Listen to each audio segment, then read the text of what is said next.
7절 말씀 보십시다.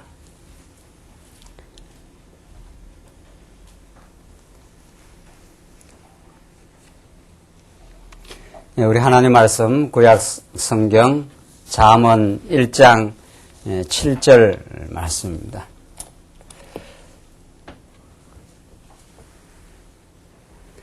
찾으신 줄 알고 봉독 드리겠습니다. 우리 하나님 말씀 구약 성경 잠언 1장 7절입니다. 여호와를 경외하는 것이 지식의 근본이언을 미련한 자는 지혜와 훈계를 멸시하느니라. 내 아들아, 내 아비의 훈계를 들으며 내 어미의 법을 떠나지 말라. 이는 내 머리에 아름다운 관이요 내 목에 금사슬이니라. 내 아들아, 악한 자가 너를 꿰을지라도 쫓지 말라. 그들이 내게 말하기를 우리와 함께 가자. 우리가 가만히 엎드렸다가 사람의 피를 흘리자. 죄 없는 자를 까닭 없이 숨어 기다리다가 음부같이 그들을 산채로 삼키며 무덤에 내려가는 자 같게 통으로 삼키자. 우리가 온갖 보화를 얻으며 빼앗은 것으로 우리 집에 채우리니 너는 우리와 함께 제비를 뽑고 우리가 함께 전대 하나만 두자 할지라도 내 아들아, 그들과 함께 길에 다니지 말라. 내 발을 금하여 그 길을 밟지 말라. 우선 15절까지 봉독드렸습니다.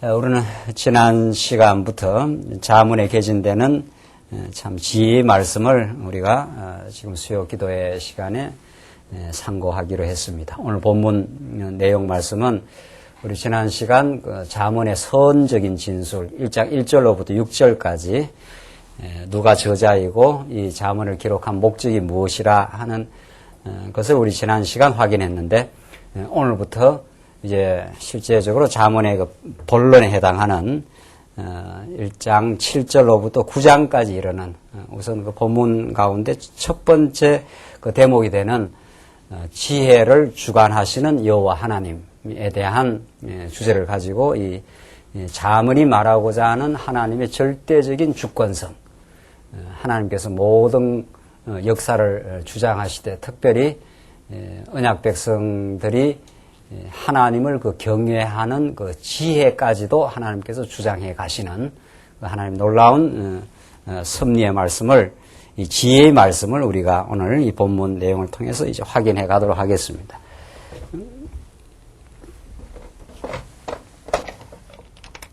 잠언 우리가 오늘 이제 살필 내용은 하나님께서 지혜를 주관하시는 우리 여호와 하나님, 이게 지금 1장 7절부터 9장까지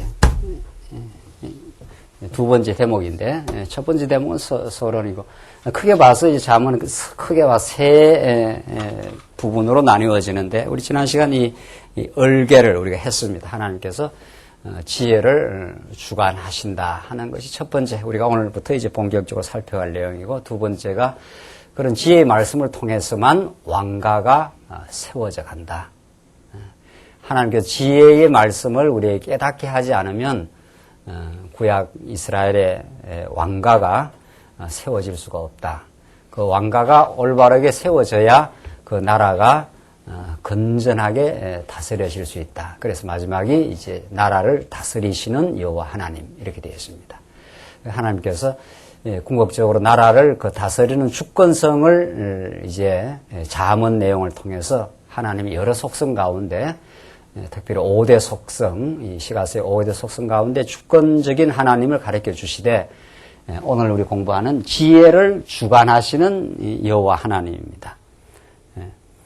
그러니까 잠언은 이 지혜에 대한 말씀을 굉장히 많이 가르쳐 주고 있는데, 이 지혜를 주관하시는 여호와 하나님, 이 주제가 얼마나 중요한지 모릅니다.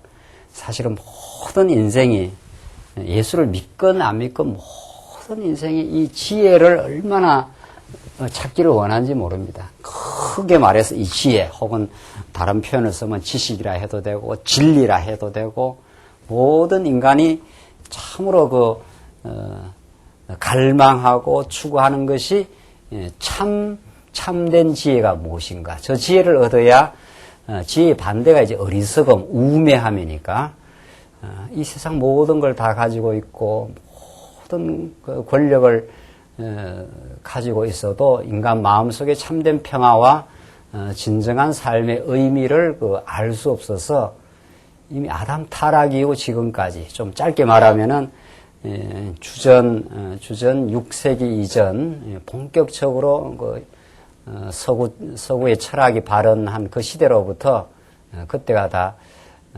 모든 고전이 만들어지는 시대인데 동양으로는 공자라든가 석가모니라든가 서양에는 소크라테스라든가 이런 것이 다 주전 6세기 5세기 경 시대입니다. 그때 모든 사람들이 갈망하고 찾으려고 하는 것이 지혜입니다. 정말 지혜가 무엇인가? 인간의 참된 도는 무엇인가? 그것을 왜 그렇게 찾기를 원하냐 하면은 인간이 뭔가 고통이 있고 뭔가 삶의 무의미가 있고 삶의 두려움이 내면 속에 존재하고 있고 죽음을 유일하게 의식하는 동물이기도 합니다. 다른 동물은 죽음이라는 것 자체를 의식을 못하기 때문에 삶의 의미도 모르는 거죠. 유일하게 인간이라는 동물만이 내가 언젠가는 죽는다 하는 것도 의식하고 있기 때문에 죽음 앞에서 삶의 의미가 무엇인지를 찾고자 하고 그것이 다 지혜를 찾는 일입니다. 도대체 인간의 바른 삶은 무엇인가? 지혜가 없어서 얼마나 이 땅 위에 갈등과 고통과 정말 원치 않는 그런 탐욕의 세계로 들어가면서 그렇게 산다는 걸 모든 사람들이 고민을 하고 정말 궁극적으로 찾고자 하는 것이 이 참된 지혜가 무엇인가 이것입니다. 오늘 잠언이 우리들에게 이 지혜를 가르쳐 주는데 그 지혜는 인간 편에서 구도자처럼 자기가 지혜를 찾으려고 나서서 지혜를 찾을 수 없다. 이것이 이제 잠언이 가르치는 그 가르침 중에 중요한 가르침입니다. 지혜를 주관하시는 여호와 하나님이라 이렇게 되어 있단 말이죠. 그러니까 지혜라는 것은 우리 인간 편에서 타락한 인간이 발버둥 치고 학문을 둬야 하고 온갖 수련을 하고 몸부림쳐서 얻어낼 수 있는 성격이 아니다 이런 뜻입니다. 지혜는 이 우주 만물을 창조하시고 타락한 인생 가운데 그 인생을 언약대로 구원하기 위해서 찾아오신 예수 그리스도 사건 안에서만 하나님의 능력과 하나님의 지혜가 계시되고 있기 때문에 그 예수 그리스도 사건을 통해서만 우리는 언약의 신실하신 여호와 하나님, 이 우주 만물의 주관자요, 우리 인생의 삶을 지금도 주장하시고 우리를 영생의 길로 인도하시는 우리 하나님 여호와, 그분에 대한 지식이 예수 그리스도 사건을 통해서만 우리에게 계시되고 드러나고 그것을 깨닫게 하기 위해서 성령이 약속대로 우리에게 찾아오시기 때문에 그분으로부터 시작되고 그분으로부터 주어지는, 그래서 지혜를 주관하시는 여호와 하나님. 이것이 잠언의 1장부터 9장까지 길게 앞부분, 잠언이 상당히 깁니다. 31장까지 되어 있는데 상당한 앞부분 전체 내용이 그렇게 전개됩니다.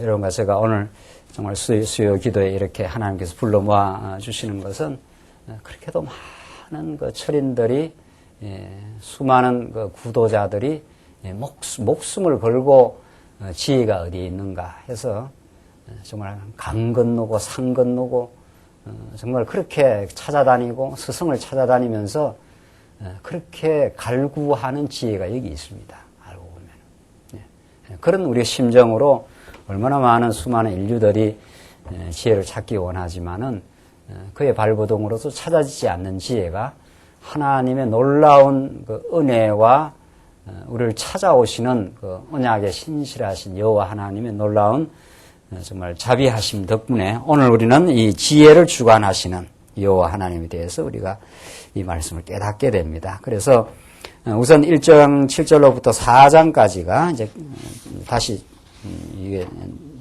나누어지는데 1장 7절로 4절까지가 지혜를 얻으라는 훈계입니다. 지혜를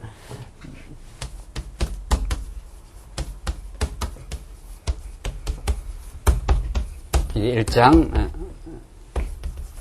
7절부터 4장까지 지혜를 얻으라는 훈계. 제목이 물론 지혜를 얻으라는 훈계 이렇게 되어 있지만 우리는 근본적으로 이런 문법을 더 깊이 우리가 이제 물론 듣는 거죠. 지혜를 얻으라고 훈계하시는 하나님은 우리 하여금 지혜를 얻게까지 하나님께서 인도해 가시는데 우선 또 작은 1번이 지혜를 얻어야 하는 까닭이 나옵니다. 지혜를 얻어야 하는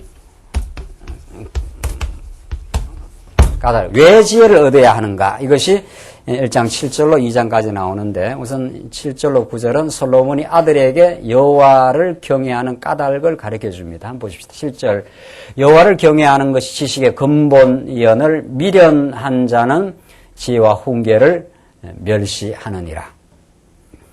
여호와를 경외하는 것이 지식의 근본이언을 미련한 자는 지혜와 훈계를 멸시하느니라. 이것이 잠언의 주제 문장이기도 합니다. 여호와를 경외하는 것이 지식의 근본이언을 이것이 인간이 추구하는 지식 혹은 그 지혜 이 모든 것의 뿌리가 어디에 있느냐? 그건 여호와 하나님을 경외하는 일이다. 경외를 하려면은 여호와 하나님이 어떠하신 분인가를 이제 알아야 이제 경외하게 되는데 이것이 인간이 그 알아야 되는 모름지기 인간은 동물과 달리 그 알고자 하는 욕구도 있고 알 권리도 있고 또 그 바른 알므로부터 인생관을 이제 정립하게 되는데 그런 그 지식 추구 지혜에 대한 좀 더 포괄적으로 말하면 그 지혜의 추구 그것의 근본이 뭐냐 이게 보통 우리가 잠언을 대면하면서 근본적으로 우리가 하나님 말씀 앞에 서고 또 우리에게 주시는 근본적인 그 은혜의 그 내용이 무엇인가 하는 것이 오늘 이 본문 이 문장의 7절에 나와 있습니다. 여호와 하나님을 잘 알아서 그분에게 경외하는 삶, 그분에게 모든 영광을 돌리고 그에게 만세의 영광과 존귀와 권력과 모든 무궁한 것이 그에게 다 주어져 있어서 그에게 모든 영광을 돌리는 일 이것을 우리는 여호와 하나님을 경외하는 것이라. 하나님이 이 우주 만상을 짓고 이 은하계라는 것이 어마어마하게 큰 건데 사실은 이 1000억 개도 더 넘는다고 하는 이 은하계를 짓고 지금도 이렇게 질서 있게 그 궤도를 따라서 움직이게 하시는 그 하나님의 위대한 능력.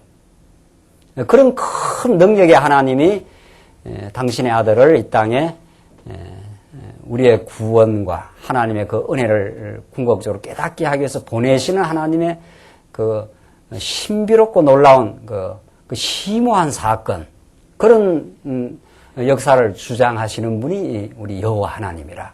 그분을 경외하는 것이 우리 인생의 근본이요, 지식의 근본이라. 지금 이렇게 지금 잠언은 우리에게 가르쳐 주고 있는 것입니다. 이건 정말 우리가 성경 66권 전체를 통해서 우리가 확인하고 깨닫고 우리가 감동하고 놀라고 정말 하나님의 은혜에 그 사무치는 것은 오늘 이 본문의 말씀입니다.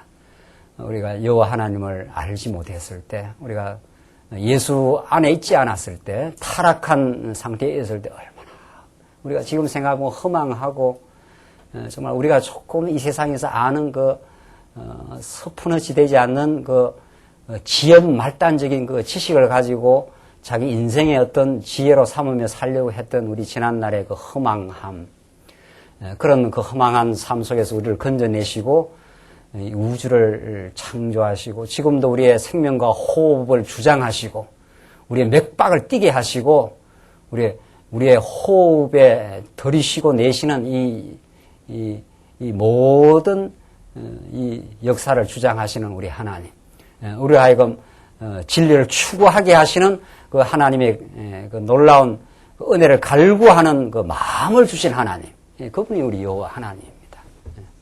그분의 능력과 은혜 가운데 오늘 우리가 하루 살아왔고, 우리 지금 지나온 모든 삶이 그렇게 살아오고, 역사가, 이 한국 역사가, 이 세계사가 그렇게 지금 진행되고 있습니다.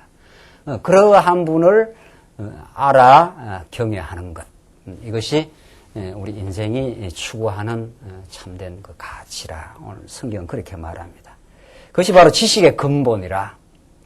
도무지 인간은 무언가를 알려고 하고 어느 철학 과학자가 말했듯이 그 아는 것이 정말 힘입니다. 특별히 21세기는 이 지식 사회가 돼가지고 누가 더 많은 그 정보와 지식을 점유하고 있느냐, 이것이 이 세상을 지배하는 그 힘이기도 합니다. 핵폭탄을 만들 수 있는 그 지식, 그 정보, 그것을 가지게 될 때 그 나라를 지킬 수 있다고 저렇게 발악하고, 그것도 하나의 이제 그 정보란 말이죠. 지식이란 말이죠. 그 지식이 정말 그 힘입니다.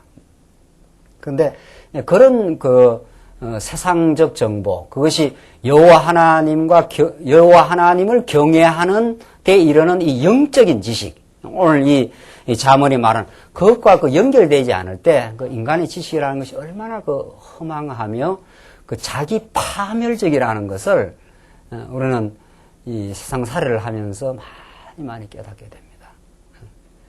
우리에게 참 놀라운 사실은 오늘 이 잠언이 우리에게 가르쳐주는 여호와 하나님을 경외하는 것. 오늘 우리 수요 기도에 그것을 알게 하시고 우리가 전 인격을 다해서 우리 하나님이 정말 대단하십니다. 우리 하나님이 역사의 주관자이십니다. 우리의 영혼의 구속자이십니다. 마침내 다시 오셔서 이 모든 우주를 심판하시고야만은 심판주이십니다. 이런 우리 그리스도를, 이런 하나님을 우리가 아는 것이 우리 인생의 참된 자리입니다. 그래서 여호와 하나님을 경외하는 것이 지식의 근본이언을, 어떤 세상의 지식도 이것과 연결되지 않는 지식은 참 지식이 아니라는 겁니다. 그래서 미련한 자는 지혜와 훈계를 멸시하느니라. 이때 미련한 자는 궁극적으로 미련한 자. 우리도 가끔 미련을 떨고 우매한 가운데 살지만 우리는 궁극적으로 하나님의 지혜 가운데 바른 지혜로운 길을 궁극적으로 가게 돼 있는데, 정말 하나님이 택하지 않는 미련한 자는 그런 하나님의 지혜와 훈계를 멸시합니다. 오늘 현대 정신은 하나님을 배척하고, 현대 자유주의 신학은 하나님의 계시의 말씀, 유일하게 하나님을 알 수 있도록 계시한 이 성경을 배척하고 비판합니다. 성경이 다 신화라는 둥 여러 가지 문서들을 그냥 모아놨기 때문에 인간의 이성으로 비판 가능하다는 둥, 이 말 같지 않은 소리들, 이런 것들이 지금 신학계를 얼마나 팽배하고, 그게 서구 신학의 대세입니다. 그래서 서구교회가 지금 죽어 들어갔고, 지금 이미 서구교회는 점점 석양을 맞이하고 있고, 하나님의 촛대를 이미 아시아로 옮겼고, 한국을 위시하여 중국이라든가 지금 동남아라든가 이미 이 기독교는 이미 이 아시아 대륙 또 아프리카 일부 대륙으로 아주 힘차게 지금 전달되고 있습니다. 그 이유가 무엇입니까? 그 이유가 지혜와 훈계의 보고인 성경과 예수 그리스도를 멸시하는 겁니다. 니체로부터 시작된 19세기 말 니체로서 신은 죽었다고 하고 그렇게 거침없이 말하고, 인간 스스로가 성장할 수 있다고 말하고, 인간 스스로가 자기 문제를 극복할 수 있다고 하는 그 회개한 주장들 말이죠. 그것이 현대 지성사회를 지금 지배하고 있는 사상들입니다. 현대인들은 점점 하나님과 멀어지고 있습니다. 아예 멀어졌고, 이제는 아예 포스트 모던 시대에 와서는 하나님 없이 인간은 자유롭고 행복을 부과할 수 있다. 이런 망상인 거죠. 어디 현대인들이 이렇게 지금 행복하고 평안하고 정말 자유로우냐? 그렇지 않습니다. 현대인처럼 더 많은 과학의 지식을 가지고 있고 더 많은 힘을 소유한 것 같지만 더 불안하고 더 정신분열적이고 더 미망을 헤매는 것이 현대 정신입니다. 톡 정보가 많아지고 인터넷으로 정보의 바다가 그렇게 넘실대는데 현대 정신은 더 분열적입니다. 그 수많은 정보들이 어디로 수렴되어야 한다는 걸 잃어버린 탕자들입니다. 그러니까 이 모든 것은 이 뿌리로 이렇게 수렴이 돼야 이 지식의 근본으로 이건 뭐 이 가지는 수백 수천을 만들 수 있거든요. 이거는. 그런데 막상 여기에서 꽃이 피고 여기에서 아름다운 열매가 맺히려면 여기 이 뿌리하고 연결이 돼야 이 뿌리에서 진액이 올라와서 이 가지에서 이 꽃이 피고 열매가 맺히고 이게 전부 이루어지는데 현대인들은 이 뿌리를 잃어버렸고 이 가지가 더 많아졌어요. 전보다도 훨씬 많아졌습니다. 대학에 지금 수백 개의 학과가 지금 생겨나지 않습니다. 제가 어제 그 학회 가다가 그 KTX 타니까 그 KTX 저기 있어요. 그 잡지가 있어 잠깐 보니까 얼굴 경영학과가 있더라고요. 야, 참 학과도 참 놀라운 학과가 얼굴을 경영한답니다. 요즘 얼굴을 잘 이렇게 경영을 해야 이게 모든 게 잘 된다는 거예요. 경영학과 중에 한 그 파트인가 봐요. 얼굴 경영학. 아마 아주 인기 있는 학과가 될 겁니다. 아주. 이 현대인들의 구미에 쩍쩍 들어붙는 말이죠. 얼마나 많은 가지가 생겨났는데 더 분열적이에요. 현대 정신은. 너무도 많은 가지가 생겨났는데 그 가지들이 다 이렇게 연결이 된 지식의 근본을 잃어버렸다. 지금 그렇게 돼 있단 말이죠. 그러니까 그게 인간의 영혼을 평안케 하고 근본 하나님을 알게 하질 않습니다. 그것이. 지식이 많으면 많을수록 점점 더 하나님과 멀어집니다. 점점 더. 이 놀라운 역설과 비극 말이죠. 여러분과 저에게 참 하나님 여호와를 알고 그것이 우리가 살아가는 인생의 뭐 기업적인 지식이든 세상 역사를 많이 알든 모든 것의 그 뿌리가 되는 그 여호와 하나님을 아는 것. 이것이 정말 우리의 그 근본 힘이라는 겁니다. 그런데 미련한 자는 지혜와 훈계를 멸시를 합니다. 내 아들아 내 아비의 훈계를 들으며 내 어미의 법을 떠나지 말라. 여기서부터 이제 솔로몬이 직접적으로는 자기 아들한테 이제 그 훈계를 하는데 이건 뼈저린 솔로몬의 그 실수와 새로운 깨달음을 반영을 하는 것입니다. 어떤 인간도 실수 없이 어리석음을 통과하지 않고 지혜를 얻는 그런 인생은 없습니다. 하나님께서 지혜를 주장하시되 이미 인류 역사 가운데 아담이 한번 뼈저린 그 실수를 하지 않습니까? 따먹지 말라 했는 걸 그대로 하나님 말씀을 경외했으면 그 따먹지 않는 겁니다. 근데 그렇게 하나님을 경외할 만한 그런 지혜는 아담에게 없었습니다. 물론 근본적으로 하나님 주지 않은 것인데 그래서 따먹지 말라 한 그 하나님의 거룩한 명령을 아담이 이제 어기게 됩니다. 그것이 아담의 결정적인 실수였고 그것 때문에 모든 인류가 우매함 가운데 어리석음 가운데 빠집니다. 피 흘리는 데 빠르고 아무리 가져도 탐욕이 그 사람을 만족하게 하지 못하고 그 탐욕이 이웃을 늘 지배하고자 하는 욕망으로 드러나고 그래서 이웃과 불화하고 가족 간이 불화하고 그래서 갈등하고 나서 화해의 길을 잃어버리고 이것이 지금 아담 타락 이후 인류가 걸어온 길입니다. 그래서 인간은 무엇이 평강인가 하는 그 평강을 길을 잃어버렸다.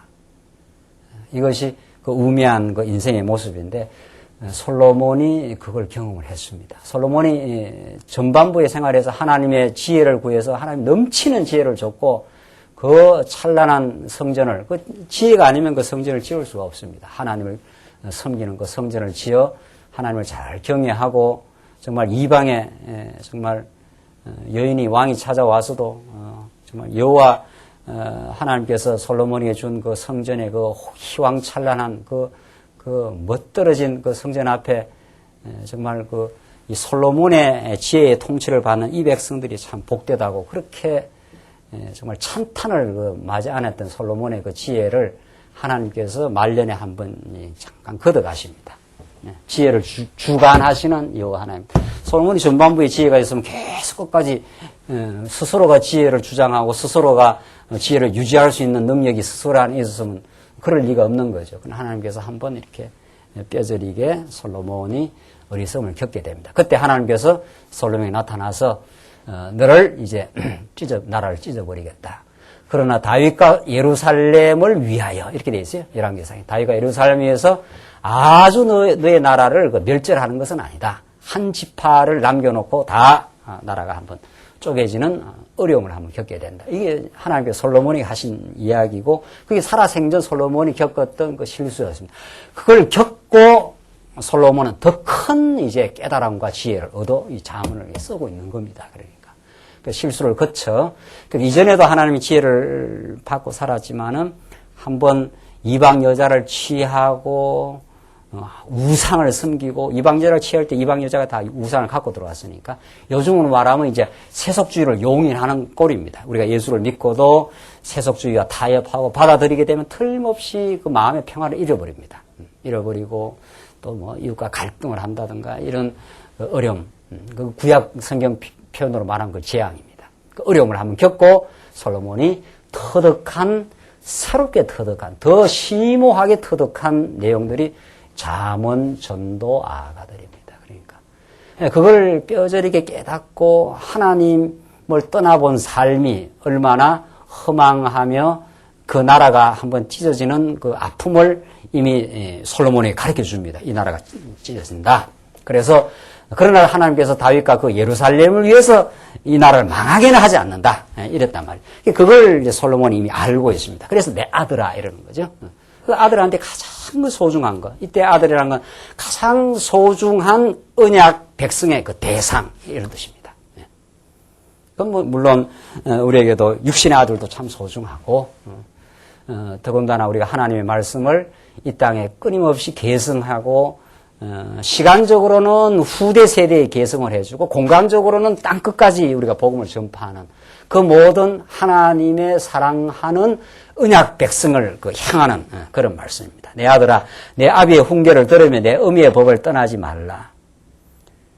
이걸 듣는 것이 내한테는 복이다 이런 뜻입니다. 내가 하나님이 가르쳐준 그 훈계, 하나님이 가르쳐준 그 법도를 내가 한번 떠나서 하나님을 떠나 살았을 때 얼마나 내 살아생전에 정말 그런 엄청난 그 어려움이 올 거라는 걸 하나님께서 하나님이 가르쳐줬다.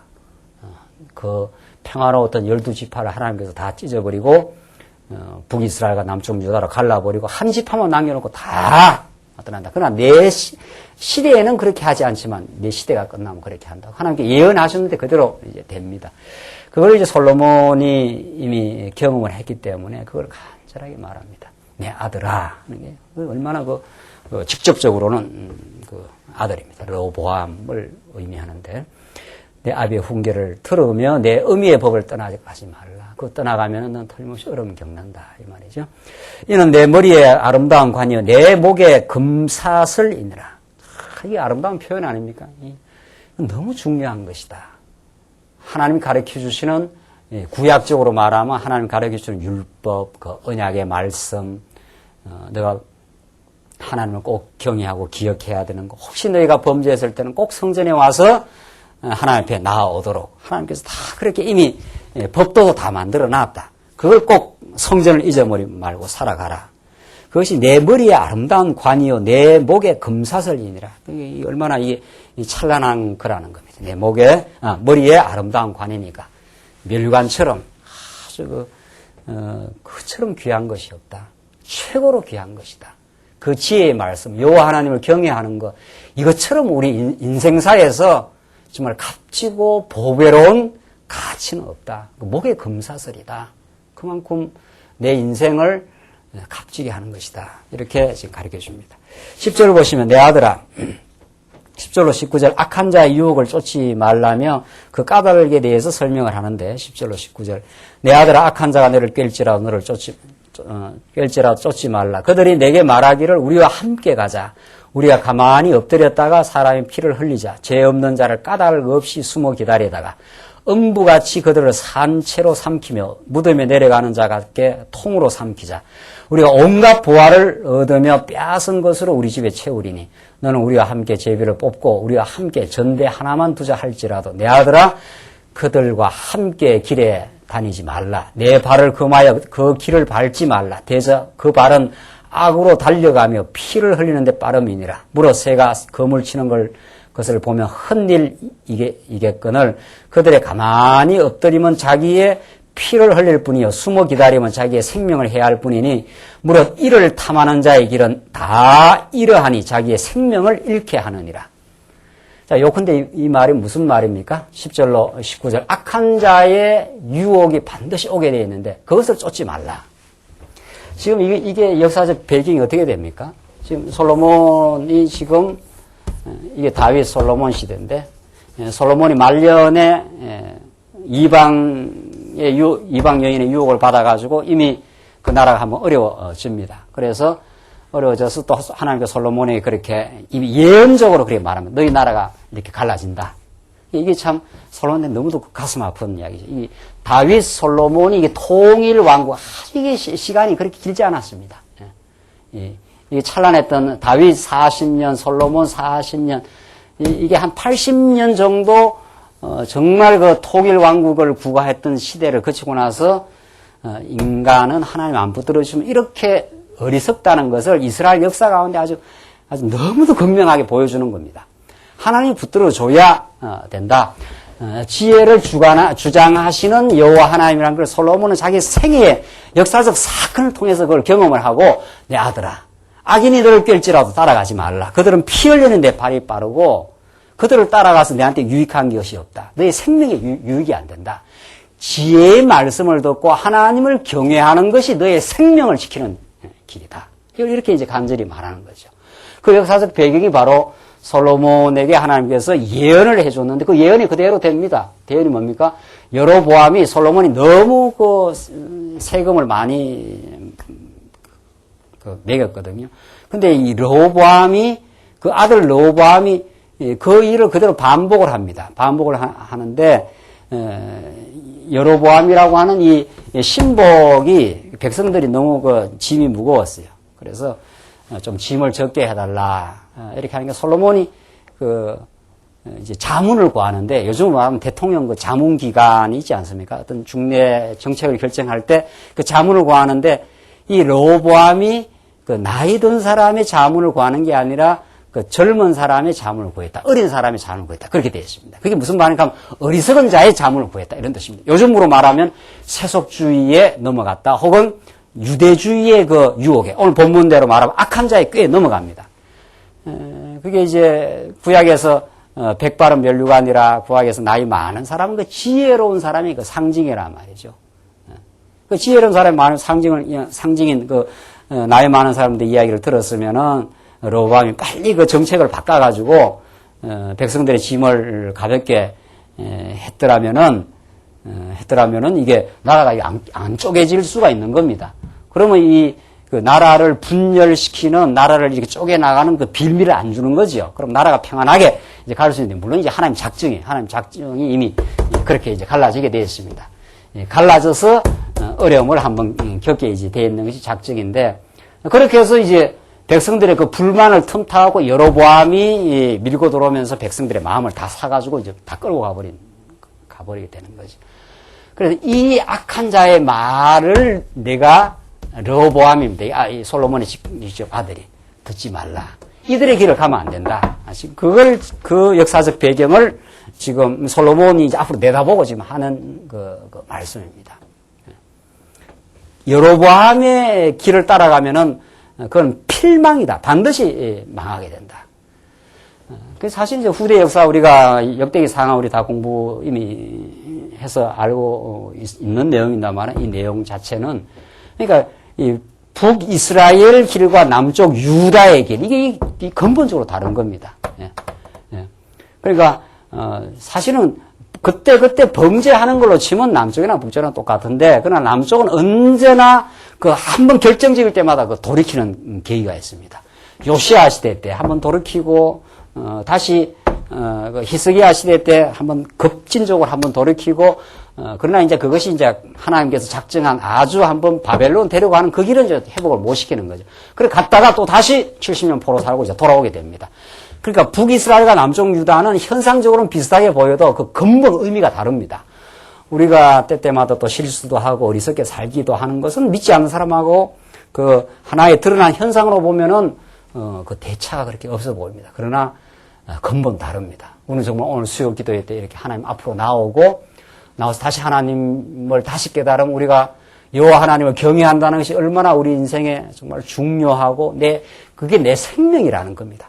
여호와 하나님을 경외하면은 범사에 하나님을 인정하게 되는 거니까.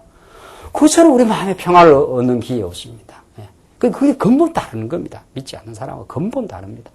우리가 실수하고 어리석으면 그 현상은 똑같고 때로는 유사하고 그래도 우리는 그때마다 성령께서 붙들어 주시고 우리 여호와 하나님을 아는 지식이 있기 때문에 그 지식을 우리에게 주시기 때문에 그 지혜를 주관하시는 분이 성령을 보내어줘서 우리 알고 그 큰 여호와 하나님, 이 천체 우주 만물을 주장하시고 내 생명과 호흡을 주장하시는 하나님, 그분을 우리가 깨닫기 때문에 우리는 삶의 두려움이 사라지고 오늘 마음의 평화를 얻고 우리 미래를 염려하다가도 그것이 얼마나 어리석은 생각인가 하고 오늘 우리 편히 우리가 또 잠자리에 누울 수가 있습니다.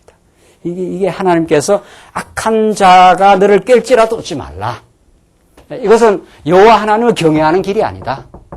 이것은 너는 이 길로 가야 된다 이 말입니다. 이 길로. 이 길이 장차 오실 영원한 우리의 지혜자로 오신 예수 그리스도의 길이다. 이런 뜻입니다.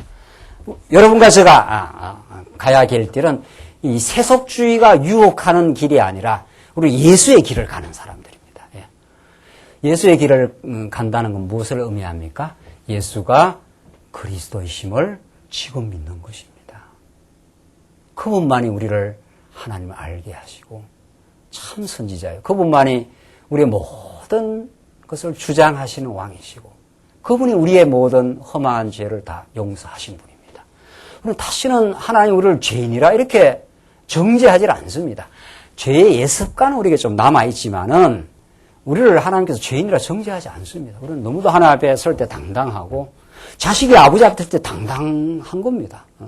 뭐 공부를 좀 못할 수도 있고 좀 병이 들 수도 있고 남들보다 좀 못날 수도 있어도 아버지 앞에서는 사랑하는 아버지의 엄마가 볼 때는 그 자식은 다 최고인 겁니다. 누구하고도 바꾸지 않는 것이 그 아버지의 그 마음이요 어머니의 마음인 것처럼 우리 하나님이 그렇게 우리를 봐주시고 우리 그렇게 최고로 보는 겁니다.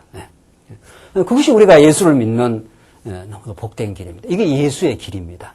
우리가 예수의 길을 간다는 것은 예수를 너가 나를 따라오든 십자가를 지고 이렇게 하지 않습니까? 그 십자가를 지고 가는 길이 참 즐거운 길입니다.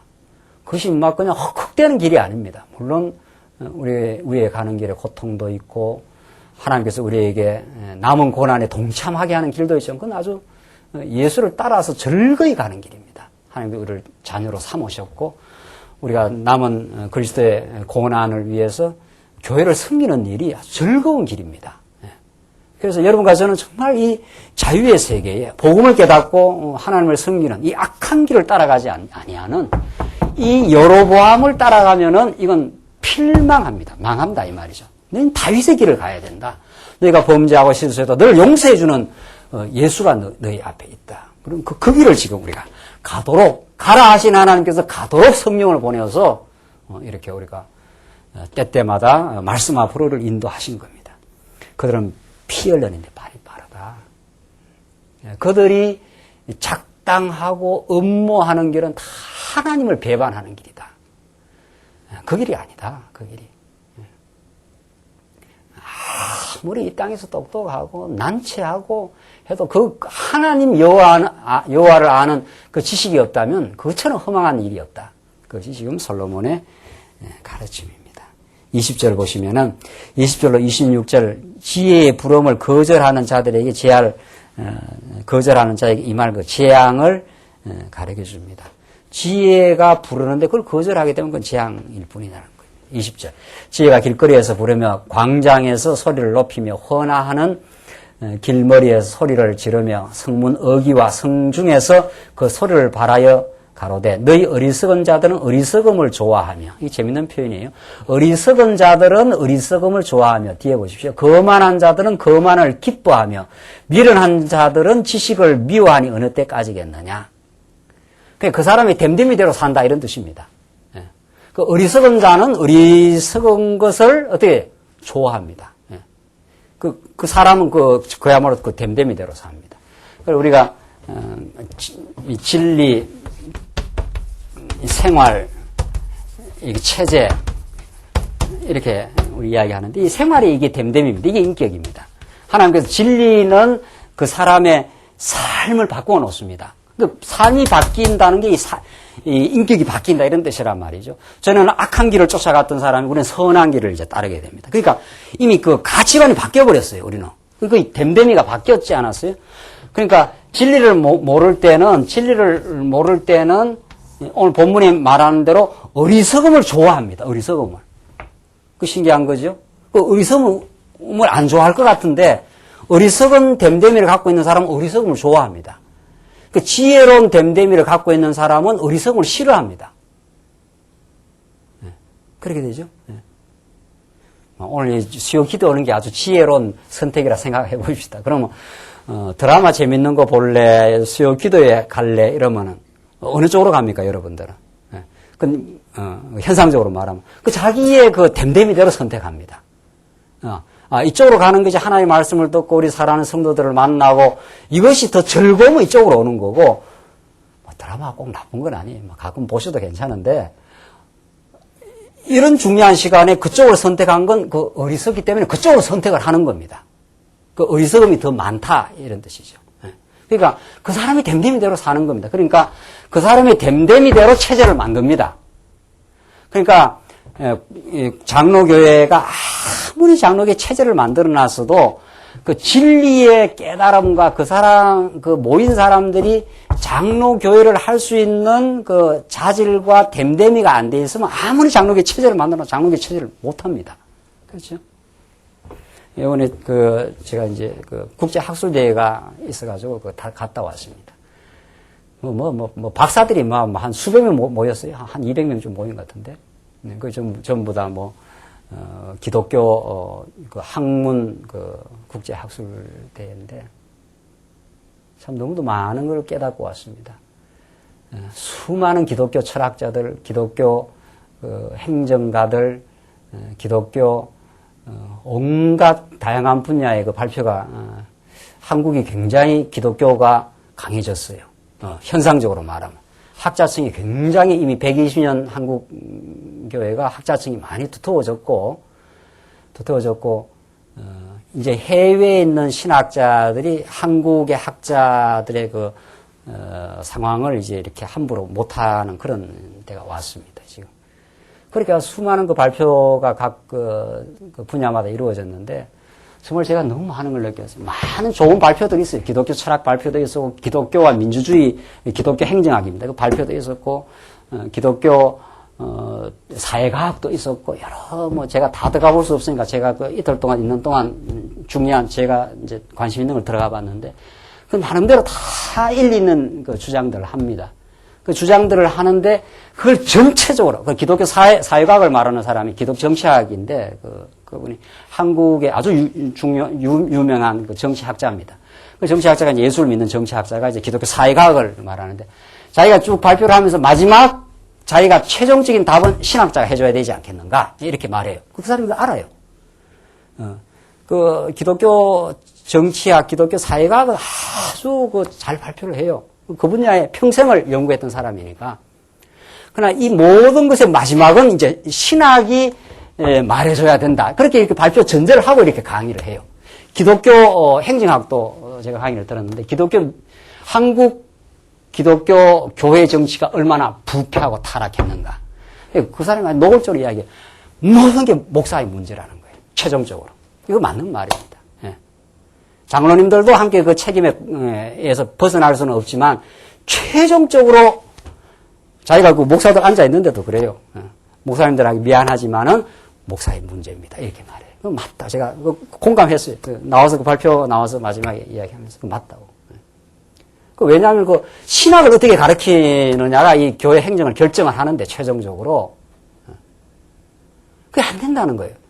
아무리 교회 안에서 성도들의 그 자발적인 의견을 존중하는 정말 건전한 장로교회, 그 민주적 절차를 활용해서 궁극적으로 하나님의 뜻을 찾아가는 이것이 장로교회 정치 체제인데 아무리 자기가 그 연구를 해서 발표를 하고 한국 교회가 이렇게 부패할 수가 있느냐, 교회 정치적으로.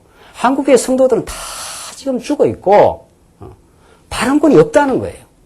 실제로 모든 건 당회에서, 그리고 더 근본적으로는 어떤 목사가 지금 대형교회를 이끌어가는 어떤 특정한 목사의 입김과 그의 그 주장이 모든 걸 결정한다는 거예요. 그것이 성경적이라면 좋겠는데 이 말이에요. 그게 그렇지도 않다는 거 아니냐 말이죠. 그렇게 해서 지금 모든 지금 문제는 이쪽으로 갑니다. 그 사람들이 지금 하는 이야기들이 지금 그래요. 신학이 마지막 답을 해줘야 되겠다. 기독교 행정의 그 문제를 우리가 이렇게 지적을 해도 최종적으로 성경이 어떻게 가르치고 성경이 뭐라고 가르치느냐.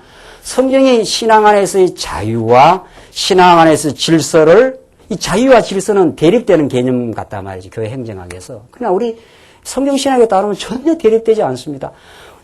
완전히 성도의 영혼이 우리는 자유를 보장하고 그 자유로운 성도들을 성숙을 시켜서 질서의 체제를 잡아가는 거거든요. 이게 이제 기독교 성경적 장로교란 말이에요. 그러니까 하나님 말씀을 제대로 가르치지 않으면 민주주의를 할 수가 없는 겁니다. 장로교의 성경적 민주주의를 할 수가 없는 겁니다. 다 뭐 성경을 모르는 사람들 됐고 무슨 장로교회를 하겠어요? 성경을 알아야 되죠. 성경을 알아야.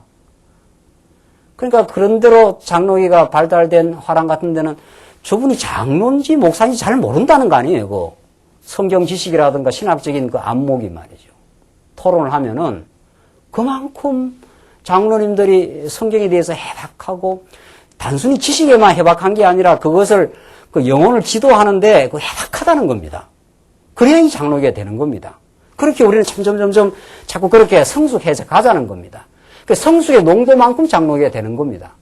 우리는 정말 말씀 운동은 성경을 그렇게 가르치는, 다 열어놓고 가르치는 거 아닙니까? 성경 배우시고, 성경을 깨닫고, 판단하시고, 깨닫고, 속회를 하시고, 깨닫고, 모든 걸 하시라는 거 아니에요. 안 됩니다.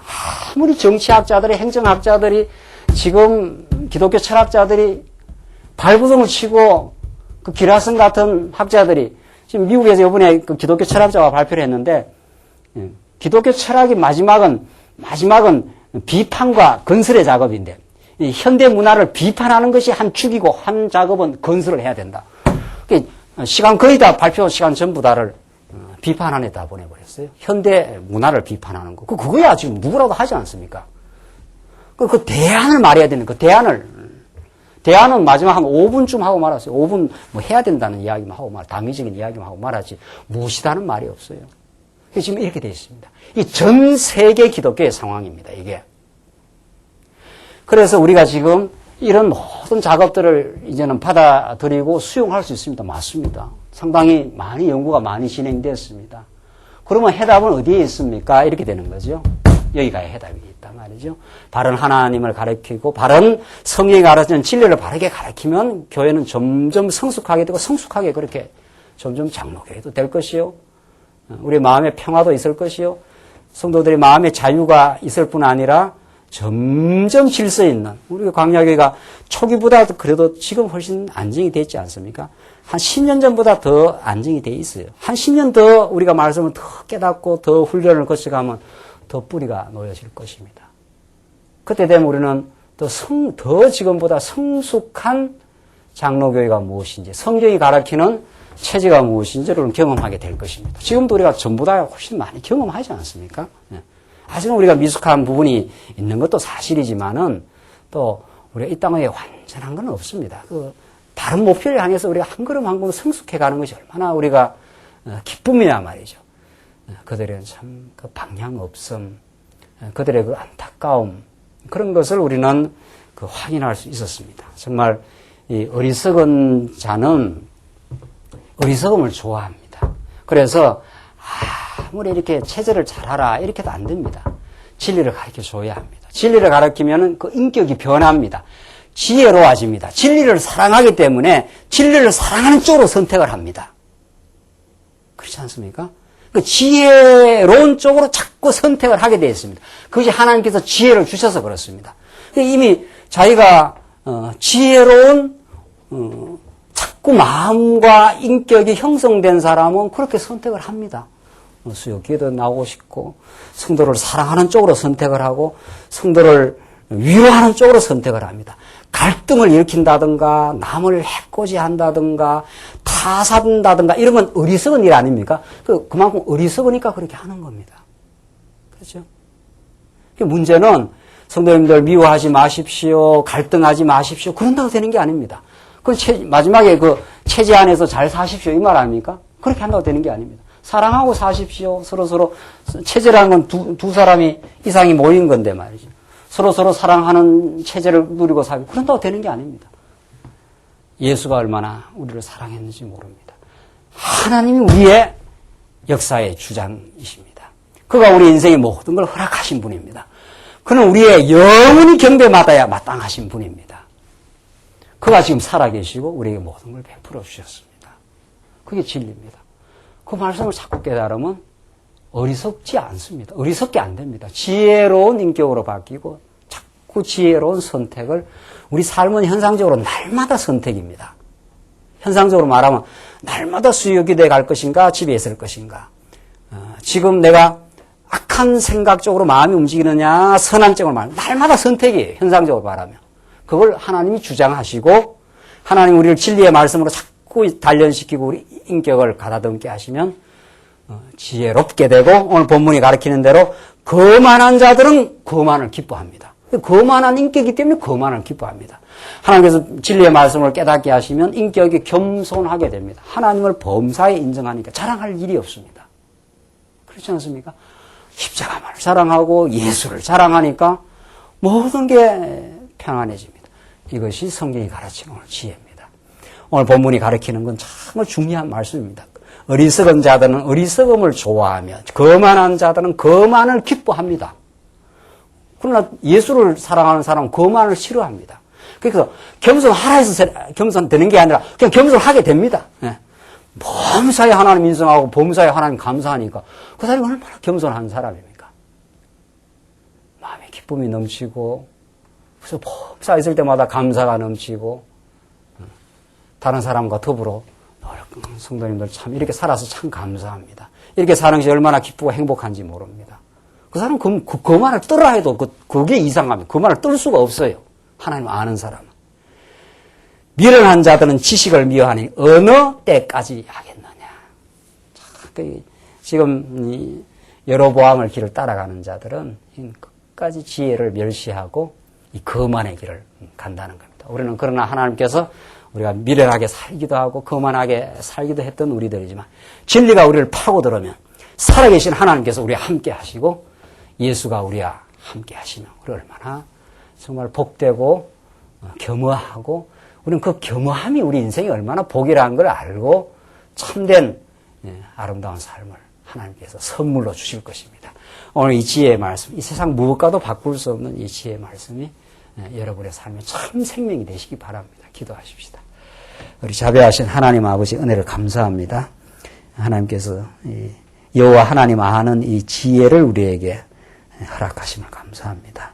참으로 이 세상에 세상적으로 지혜롭고 참으로 뛰어난 사람들이 많지만 우리같이 어리석고 어린아이와 같은 우리들에게 찾아오시고 이 하늘을 여는 지혜, 하나님의 살아계심을 아는 이 거룩하고 신령한 지혜, 우리를 예수 안에서 택하시고 용서하시고 자녀 삼으신 이 놀라운 하나님의 복된 지혜를 우리에게 가르쳐 주셔서 감사합니다. 우리 인생이 얼마나 정말 하나님 보시기에 복되고 충만한 인생임을 깨달아 이제 부러워할 것도 없는 인생 되게 하시옵소서.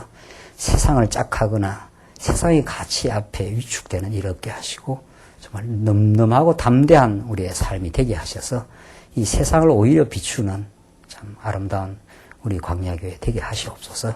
예수님 이름으로 기도하옵나이다. 아멘.